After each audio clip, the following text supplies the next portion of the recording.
Mga ka-cycle, kahapon, April 4, naisipan kong pupunta sa DOMSA at mag-iCycle 1 challenge. Nagpe-prepare kasi ako sa isang KOM sa Baguio and Pangasinan. So, perfect training ground ito. Malapit pa sa Manila at sa Rizal. Yun lang mga ka-cycle. Enjoy!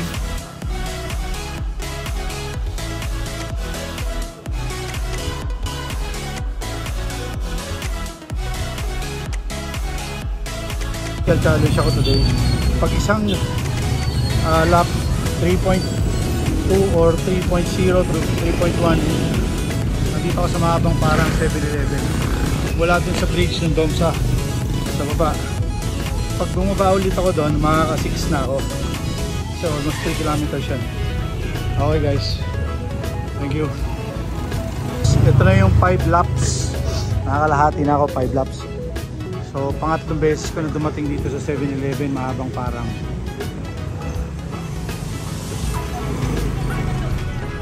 Okay, dapat ang reading mo 15 kilometers na distance mo.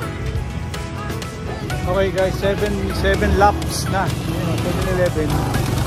So, mahabang parang 7 laps. Pagbaba ko doon sa DOMSA 8, pag-akyat ko 9, pagbaba ko 10. So, sakto 10 laps, 5 loops. iCycle Challenge 1 2024. Okay, this is my 9 lap. Dito ako sa mahabang parang.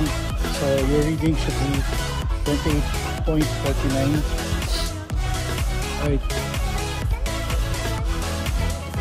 7-Eleven. Okay, so babalik na ako doon sa DOMSA bridge. That would complete tong 30 kilometers. Then 10 laps and 5 loop. Okay guys, iCycle 1 challenge. Talagang napaka-challenging pa rin. By the way, magiging strict pa rin tayo sa time, 4 AM to 6 PM.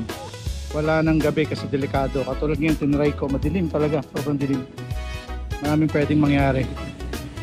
Okay, so wag nating gayahin. Okay. Alright guys, we just completed iCycle 1 challenge, 30 kilometers. Dito na tayo sa DOMSA View Deck.